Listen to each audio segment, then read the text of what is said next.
NFL's annual meeting happening down in Orlando, and the hip drop tackle has kind of been banned. The league went to great lengths today to explain it is not completely banning the hip drop tackle, the tackle where a player comes in from the side, grabs the hip, and ultimately pulls the player down by kind of pulling their hip down towards the ground, hence the hip drop. What they are specifically outlawing is what they're calling the swivel hip drop tackle, in which this motion happens, but the tackling player also then lands on the legs as the player rotates, and that can cause the leg to get caught underneath and injuries. And they saw 15 injuries from this type of tackle in 2023. The numbers are climbing year over year, and all of those injuries that I mentioned, the 15, were where a player had to miss the next game or more. So there might have been other injuries in the 230 plus tackles of this Friday that they saw in the league, which is almost one in every single game. Nevertheless, one per week where there's a serious injury. But there also were players who had to leave games, et cetera, certainly miss snaps because of this kind of tackle. Now, defensive players are understandably upset. This makes it harder to do their jobs. Your approach angle has to be even better. You have to get to the player sooner. And what used to be legal to bring a player down, now you can't do that. So you have to make sure that you can get there in time to wrap up and or not be able to fall. You have to have some kind of crazy good body control. But I also am starting to see some of the offensive players going back the other way. Kenyon Drake, running back, said, "I don't care about popular opinion. I lost my right ankle in a quarter of the 21 season to this type of tackle. Something had to give, and I'm glad it's not anybody's legs, ankles anymore." And I, despite popular opinion, agree with Kenyon Drake, because I think that this type of tackle, where the leg can get caught underneath, is dangerous in the same exact way. The physics are similar to the horse collar tackle. The horse collar tackle was about making sure that a guy's leg wouldn't get buckled, and it, after multiple serious leg injuries, got banned a bunch of years ago. And for the most part, players have adapted. You see guys pull off of the jersey and because they can't get there, and they will try to tackle another way. There's also precedent for this type of tackle being banned because it happened in rugby. Another tackling sport where this has got outlawed at some point in the sport's history, and players adapted and adjusted, and people hit just fine. And I saw a funny clip, funny for the guy who did the tackling, probably not as funny for the guy that got tackled, that Sam Monson from Pro Football Focus posted a little bit ago. And he's like, the dude getting tackled here is like 5'6", 175, and he's tackling a much, much bigger athlete, and he obliterates him because he gets his angle right, he gets his technique right, and he doesn't have to wrap up around the hip and try to drag him down. And ultimately, it is a player safety issue. Not having broken ankles and knee ligaments tearing and ankle spraining and all the things that happen because of these injuries or because of these tackles is a good thing. It's good for the health and safety and well-being and, not being in pain of the players. It's good for the sport because guys missing time, starters missing time makes the product worse. It is a good thing. Who it's bad for in a direct way is defensive players whose jobs are harder, which is why I would like to propose a question / a solution, which is, what can we do to make defense easier now that we are making it harder in the name of player safety? Because there does need to be a balance. And I think that there is a point where you look at the way the rules have changed over the past couple of years, and whether for player safety or for competitive reasons to just try to increase offense, they have made defense harder almost nonstop.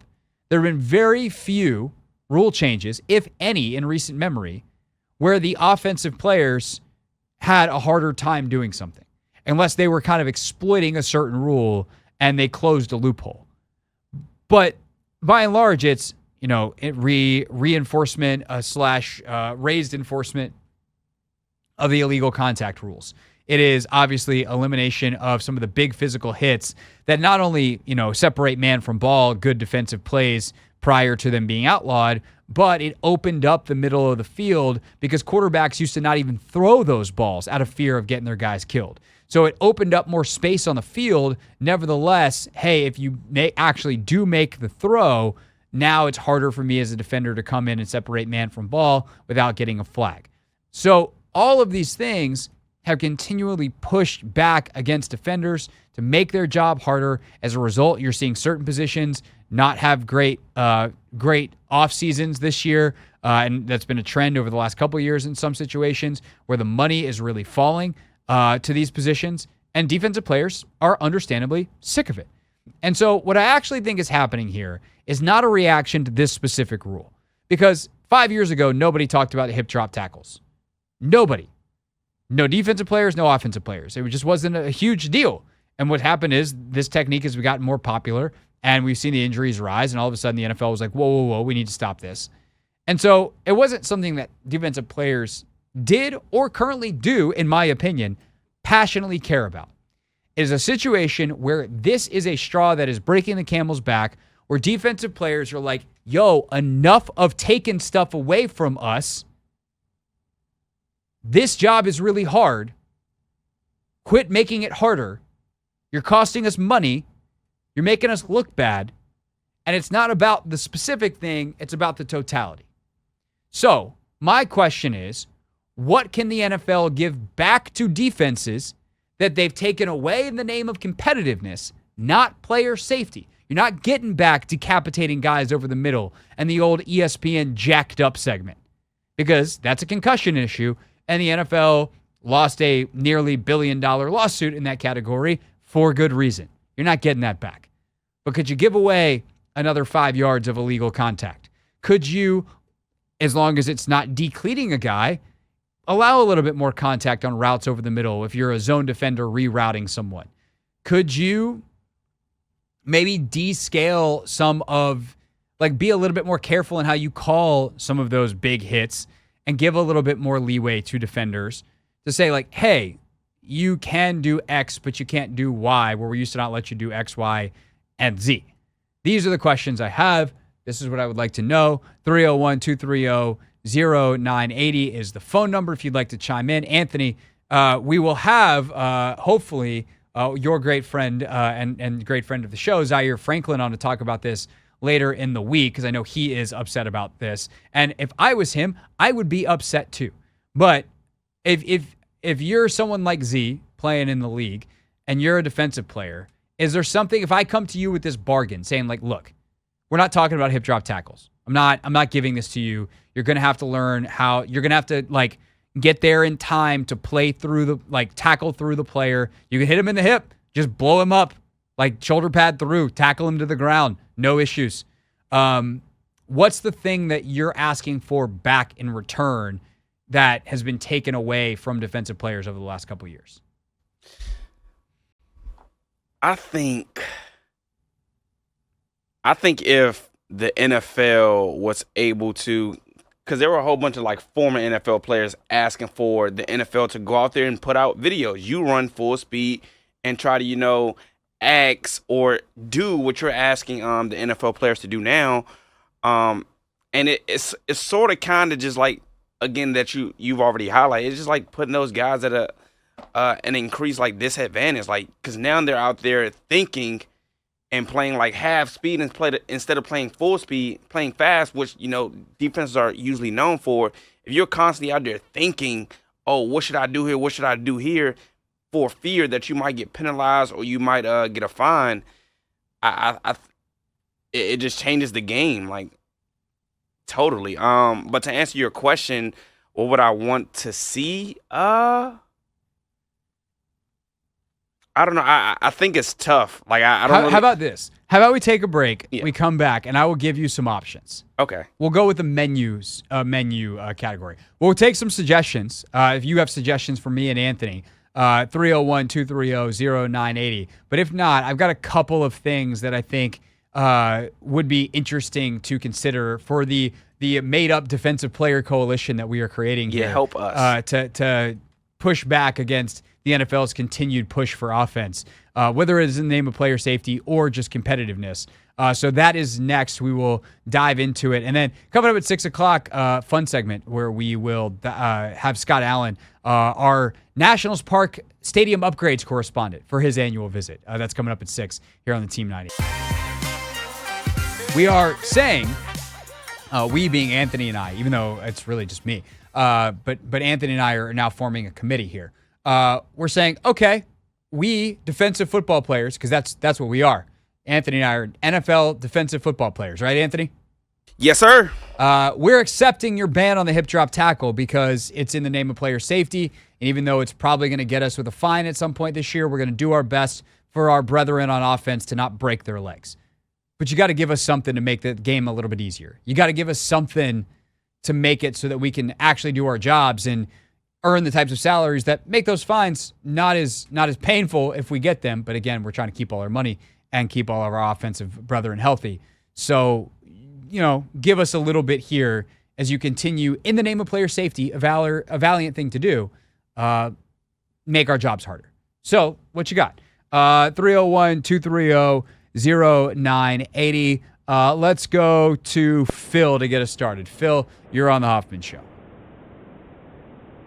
Yeah, I would get rid of the spot foul on pass interference and make it like college, 15 yards and a first down. That's an interesting thought. I've always been pro spot foul. Now, if I'm a defensive player, I'd probably be like, yeah, do that. So it's a good suggestion, Phil.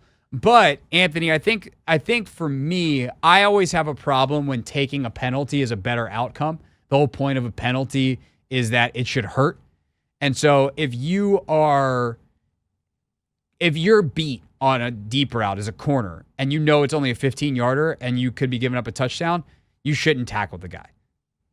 Like, I don't know if there's a way to separate that where it's like if you're just early and it's an innocent foul, it's 15, but if it's egregious, it's a spot foul. But that feels like too much referee discretion. There's no way. So I think that I don't like as a defensive guy, I would love to ask for that. But as an analyst, as a fan of the game, I like the spot foul because I don't think you should be able to commit a penalty to bail yourself out. Yeah, because then at that point you'd be teaching. This would be something that will be taught. Like if you're beat, 100%. do it.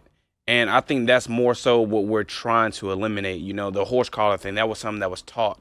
But again, with this hip drop thing, I don't think that's being taught. So that's why I think a lot of players are really upset because it seems natural. And like even in the video, some of those tackles look natural, and then some are like really egregious, and you shouldn't be doing that. Totally. And I think like there's some. This is the thing with some of the quarterback hits too. Like some of them, it's so bad.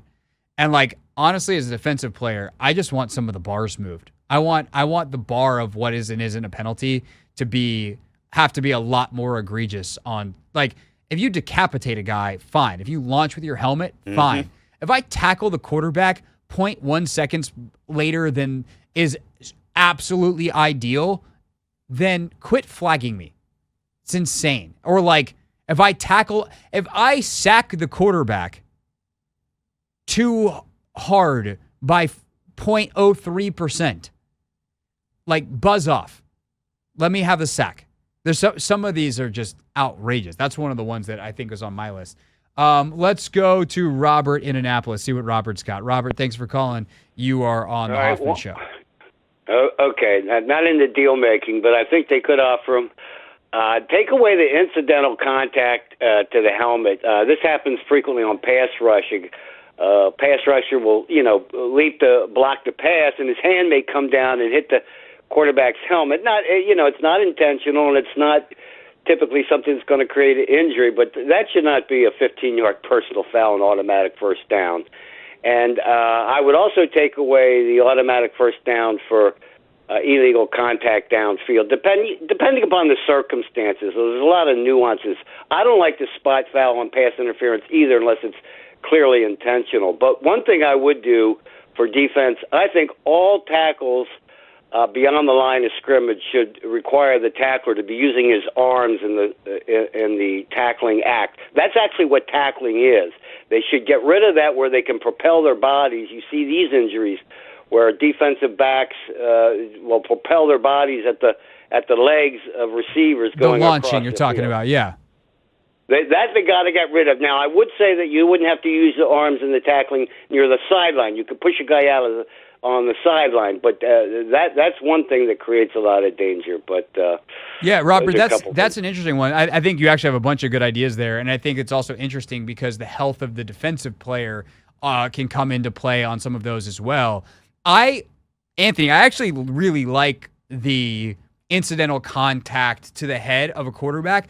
I hate when a guy goes up to block a ball, brushes the quarterback's helmet, and the quarterback turns around being like, "He hit me in the head." Yeah. Like, you have a helmet on. It probably hurt his hand more than it hurt your head. Now, if you want to, like, if it's a ton of contact, we can't have pass rushers clubbing quarterbacks in the head.